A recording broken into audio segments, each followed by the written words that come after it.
Hi, everybody. Welcome to English Digest. I'm Tom. Hi, I'm Stephanie. And in today's program, we are going to continue to taste the world with Len and Ainsley, but they're not actually traveling around the world. They're in their home country of England there. Yeah. Last time we talked about them taking a trip up to Manchester. No, they did not go there to see Manchester United play a soccer game. They're not doing too well this year anyway, but in fact, they went up there to check out food, especially the Chinese food, because there is a sizable Chinese community in Manchester. It's the largest Chinese community or group of Chinese in the country. So there must be something about Manchester that they like.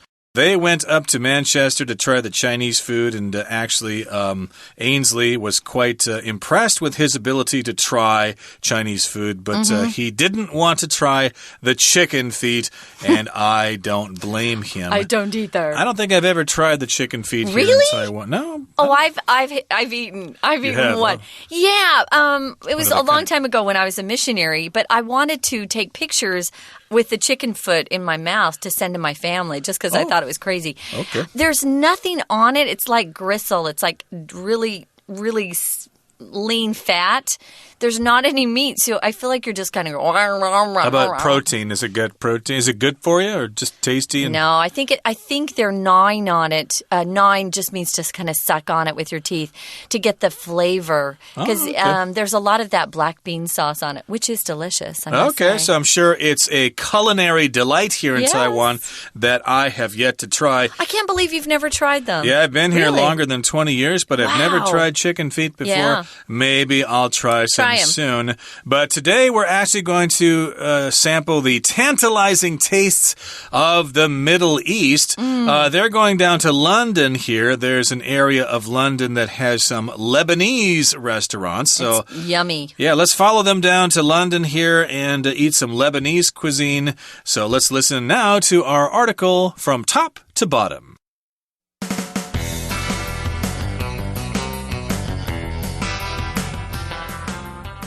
Len and Ainsley don't need to travel far in their search for the tantalizing tastes of the Middle East. They're headed for the historic streets of London, where they'll set up shop on Edgware Road. The southern part of Edgware Road is known for its Lebanese cuisine, and Ainsley is looking forward to introducing Len to a world of spices. The meal starts simply enough with a Lebanese version of one of Len's favorites, roast chicken. Next on the menu is a tender spiced lamb mincemeat dish with rice. All goes well, in fact, until Len is put off by a piece of okra, a green vegetable that takes on a slimy texture when cooked. Their thrilling food adventure doesn't end there, however. They've got a date with Martin Morales, the owner of the Peruvian restaurant Ceviche. Martin's preparing his signature dish ceviche for Len. He starts by marinating raw fish in lime juice and seasoning it with chilies, salt, and onions. After he adds sweet potato for a splash of color, he's ready to serve the tangy seafood dish. Len's skeptical at first, but after giving it a go, he dives back in for more. Now that Len's challenged his conservative tastes and discovered some dishes to his liking, he and Ainsley are bringing their own take on Lebanese cuisines to the people of London. Lucky pedestrians walking by Len and Ainsley's food truck are treated to chicken shawarma, a roasted spiced chicken dish served in pita bread with a simple salad and some tahini, a paste made from sesame seeds. To feast your eyes on these delicious dishes and many more, tune into Len and Ainsley's Big Food Adventure on TLC this January.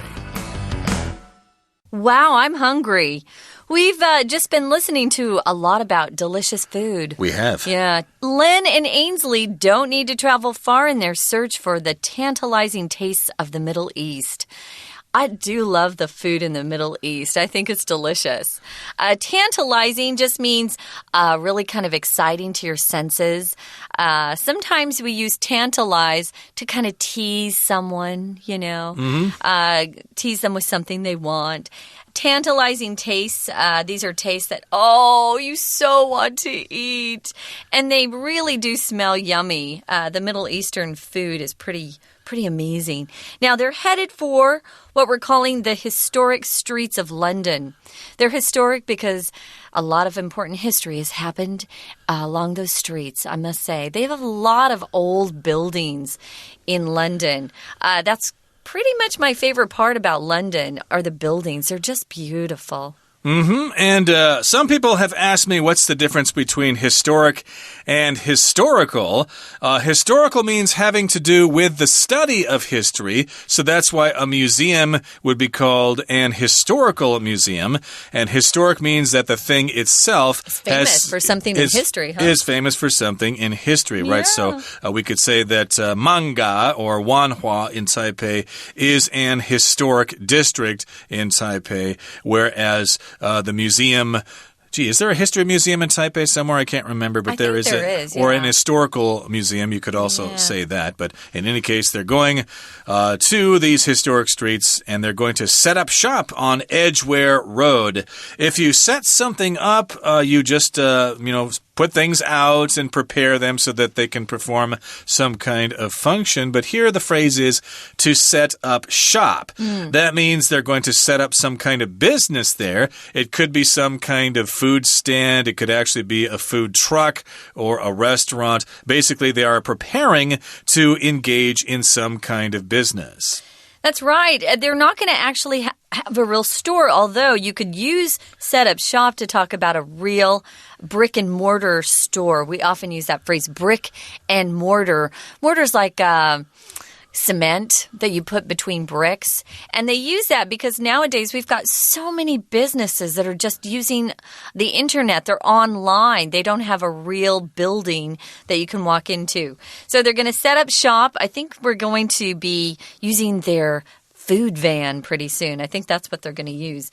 Now, the southern part of Edgware Road is known for its Lebanese cuisine. Lebanon is where that food comes from, and that's a country in the Middle East. And it's got a coastline on the Mediterranean Sea. Yeah, I believe it's straight north of Israel there.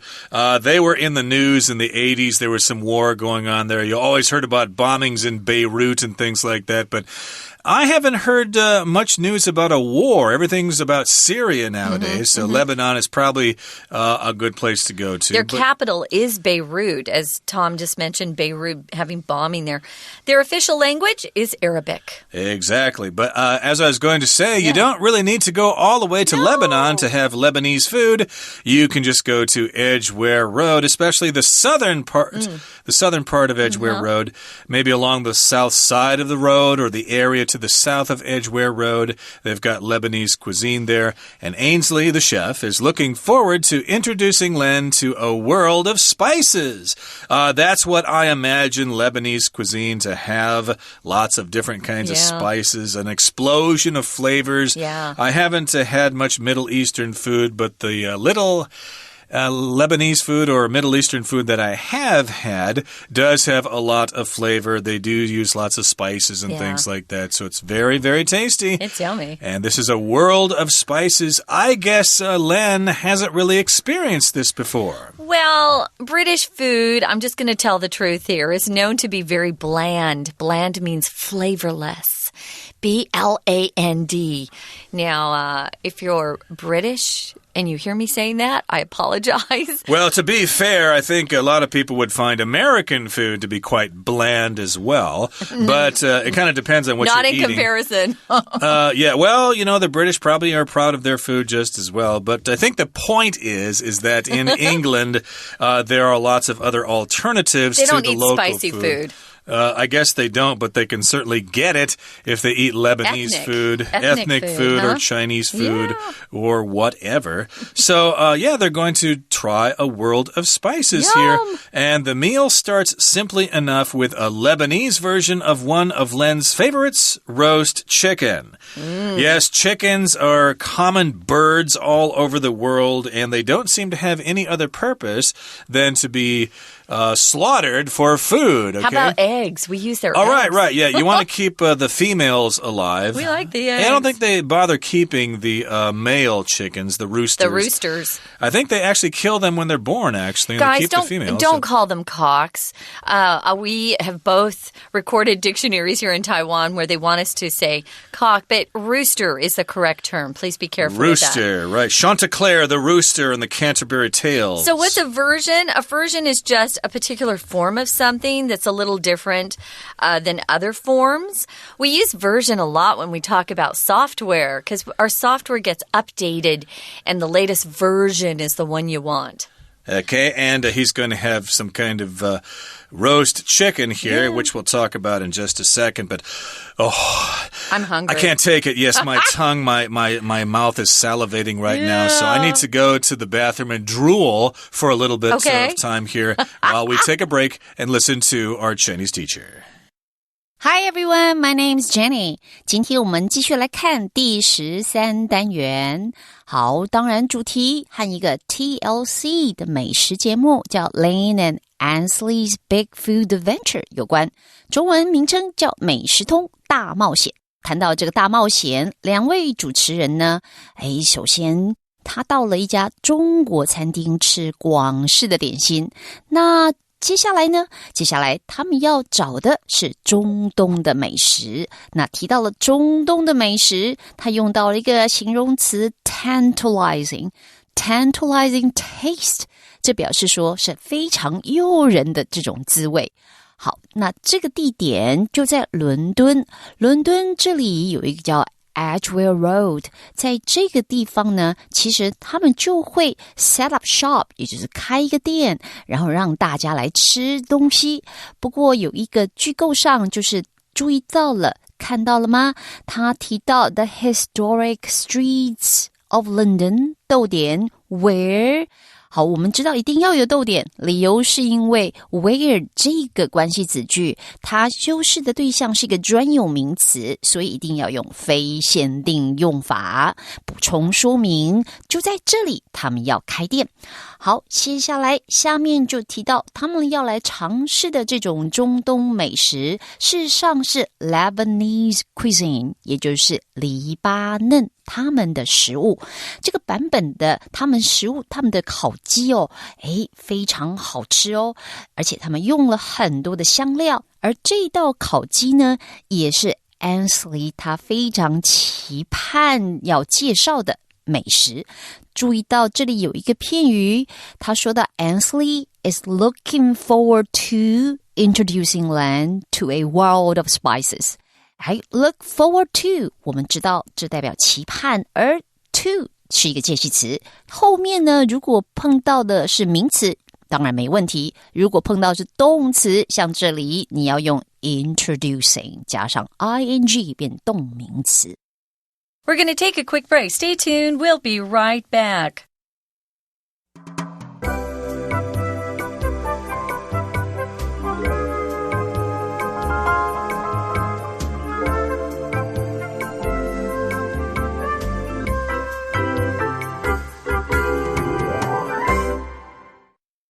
And we're back from our break.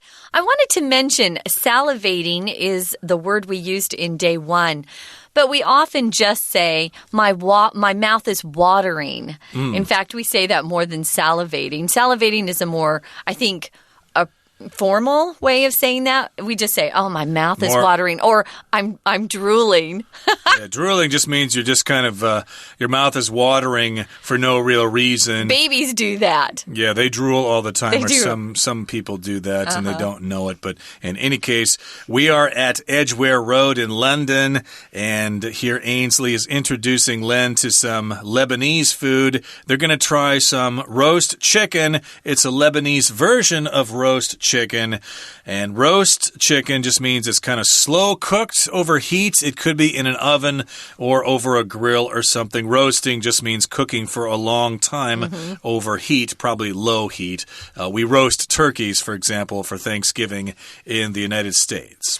Now, the meal starts with this Lebanese version of the roast chicken, but next on the menu is a tender spiced lamb mincemeat dish with rice. That sounds very Middle Eastern to me. Minced meat. Minced meat just means any kind of meat that is chopped very, very, very small, very finely. Minced meat. And this is lamb. I don't think I've ever eaten lamb in my whole life, Tom. I don't think I have either. Lamb's popular, though, in England. Okay. Yeah, it's an animal. You might as well eat it if you're going to eat a cow or a pig or a chicken. You might as well eat a lamb. They're a little bit, they taste a little bit like they're wild. That's the only thing. Okay. Tender means very, very easy to chew. It's nice if it's just been roasted or cooked for a long time. It gets very tender. This is tender spiced. Of course, they put lots of spices in it. A mincemeat dish with rice. That sounds very, very yummy. Now, all goes well, in fact, until Len is put off by a piece of okra.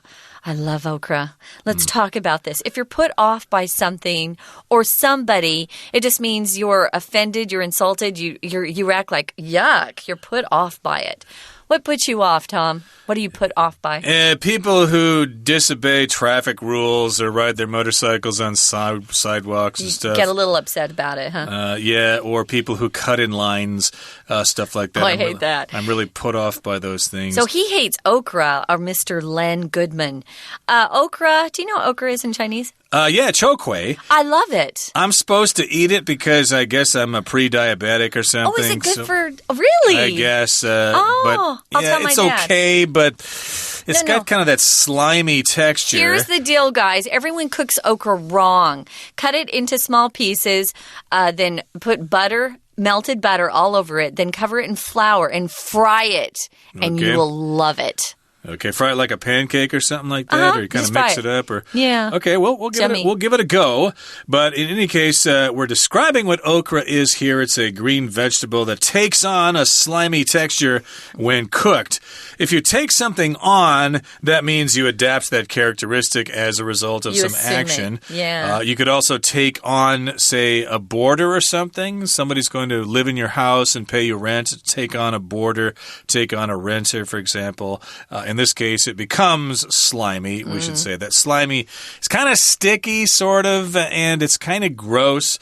Like the skin of a snake is kind of slimy. Ew. Or the skin of a frog is kind of slimy. Yeah. And like slime. Slime is like scum in a swamp or something like that. And texture just means the general characteristic, how it feels in your mouth. So, yeah, when you eat okra, it has this slimy feeling or slimy texture in your mouth. And I guess this happens when it's cooked. So I guess it isn't like this when it's raw. It's like it when it's the same when it's raw. So it's both. Their thrilling food adventure doesn't end there, however. Thrilling means really exciting. Why does it get more exciting? Well, they've got a date with a guy named Martin Morales. He's the owner of the Peruvian restaurant called Ceviche. Ceviche is a dish that just means raw seafood, raw fish. So Peruvian, of course, is the adjective form of the noun Peru, which is a country. So it's an owner who is from Peru, and he's named his restaurant Ceviche. Peru, of course, is in South America. Its capital is Lima. And Martin's preparing his signature dish, ceviche, for Len. So this is the dish that the restaurant is named after. So hence, signature dish.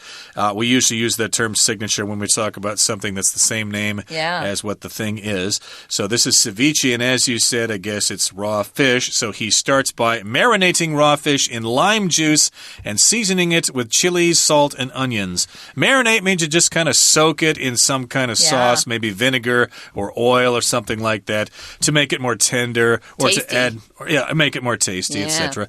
And after he adds sweet potato for a splash of color, he's ready to serve the tangy seafood dish. A splash of something just means a little touch of color, a little extra thing to give it some color, maybe to give it a little extra flavor as well. Yeah. If it's tangy, it's got a little bit of a strong flavor or smell. It's kind of yummy. Now, Len's skeptical at first. If you're skeptical, it means you don't really believe something. You kind of question it. I don't know. So he's not really sure if he wants to eat it. He's skeptical about really enjoying this. But after giving it a go, when you give it a go, you try it. He dives back in for more, so he really enjoys it. Now that Len's challenged his conservative tastes and discovered some dishes to his liking, he and Ainsley are bringing their own take on Lebanese cuisines to the people of London in their food van, I think. If you challenge your taste, it means you eat something that is not your usual food, and it gets you to be a little bit more brave, I think, if you challenge your tastes. If you challenge somebody, you give them a little bit of something to do that's not easy, I think. Yeah, to have them have a feeling of accomplishment if they're able to do it. I really like to challenge myself with new things. I like challenges. And he's got these conservative tastes. That means he's kind of stuck in his ways, as we said before. Doesn't like change. Doesn't like new stuff. That's what conservative means. Just keep it the same.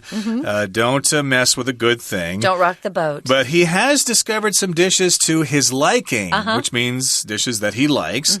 And he and Ainsley are bringing their own take on Lebanese cuisines to the people of London. So if you bring your own take on something, that means you kind of make it your own. You kind of put your own kind of style to it. Put your spin on it. It's your version. I think you could say that, right? Exactly. Yeah, maybe you cook it a different way to make it unique or to make it interesting or distinctive, I guess we could say. And lucky pedestrians walking by Len and Ainsley's food truck are treated to chicken shawarma, which is a roasted spiced chicken dish served in pita bread, and that comes with a simple salad and then tahini, which is a paste made from sesame seeds. So a pedestrian, of course, is somebody who is walking, and they're walking by their food truck, and they get to try this roasted spiced chicken dish. Pita bread is Middle Eastern. It's kind of thick bread, but then you can kind of open it up. Hollow, and then you put stuff inside it. There's a restaurant chain in Taiwan, I think. What's it called? Called Shababa or something like that. And they have pita bread there. Yum. And you can try something similar to that. And again, we've got this paste, which is kind of like a thick sauce made from sesame seeds. And of course, sesame seeds are very common here in good old Taiwan. Actually, they use a tahini in Indian food too, from India. Okay. So if you can't find a Lebanese restaurant, just go to an Indian restaurant for that. To feast your eyes on these delicious dishes and many more, you just need to tune in to Len and Ainsley's big food adventure on TLC this January. If you feast your eyes on something, it just means you're looking at something that's quite beautiful. Now, here we're talking about food. Feast your eyes on this. I don't think it necessarily has to be food, though. It's just something really pleasurable for your eyes. Indeed. And you don't necessarily have to go all the way to England to sample this kind of stuff. No. I think Taipei and even Kaohsiung and Taichung are replete with these kinds of restaurants. What does replete mean? It just means it has a lot of these things. True. They're supplied with these things. So, yeah, check it out. They might have Middle Eastern restaurants. Hey, just down the block from where you live. Okay, that brings us to the end of our program for today. Here comes our Chinese teacher. 好，那提到了中东美食，提到黎巴嫩的这种烹调，它的烤鸡，很好吃哦。不过这边后面就提到了，结果啊，当他们尝到了一种食物叫 orca， 这个 orca 它事实上就是秋葵，当然我们知道它煮了以后会有一点黏滑的口感，而吃到这个啊，哇，那这个 Lane 就没办法接受了。好，这真的是蛮有趣的。不过我们注意一个文法哦，它这边有一个 until， 他说 all goes well until。我们知道 until 它其实比较常见的句构就是跟前面有一个否定的 not 摆在一起。那我们常说 not 后面讲 until 就是直到怎么样才怎样。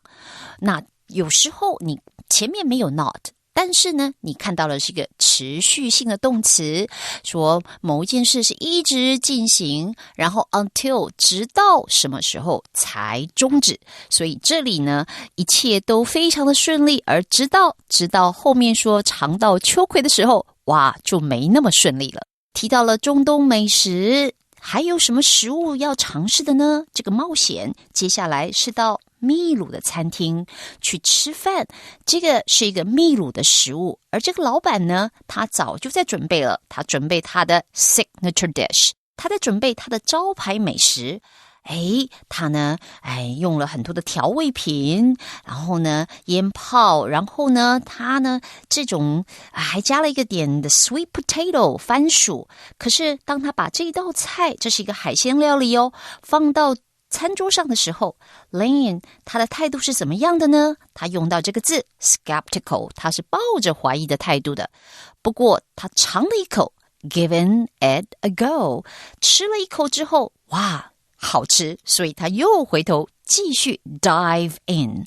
我们看到他的动词其实用得很漂亮，这个 dive in 可见得哇，那个想吃的态度。再来后面这一段吃过了3种的美食，当我们前面一开始说到了广式的点心，后来吃到了黎巴嫩的烤鸡，然后呢再来秘鲁餐厅里面的这一道海鲜料理，这些都吃完之后，也就是他真的挑战了他保守的味蕾，然后呢也找到了一些他喜欢的，注意到他喜欢的菜 some dishes to his liking， to one's liking 就是表示让他中意的，让他喜欢的。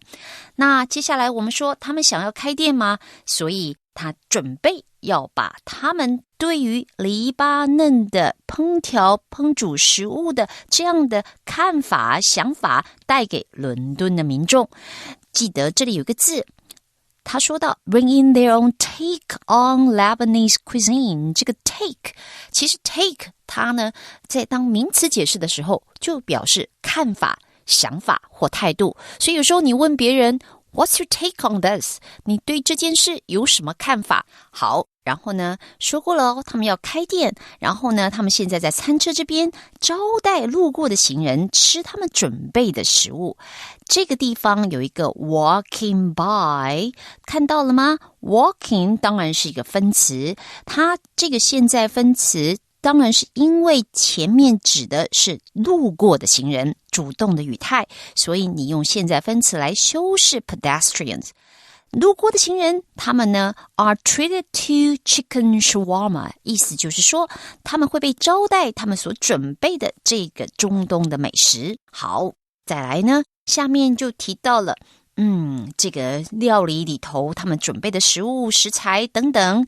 那最后要提醒大家咯，如果你真的想欣赏一下这些美食还有其他更多的菜肴，那就来看这个 Lane and Ansley's Big Food Adventure， 它是在 TLC 频道。不过这句话最重点还是在于这个片语 to feast your eyes on， 意思就是想要看到欣赏，让你的眼睛像享受大餐一样看到喜欢的东西，这就是 feast your eyes on something。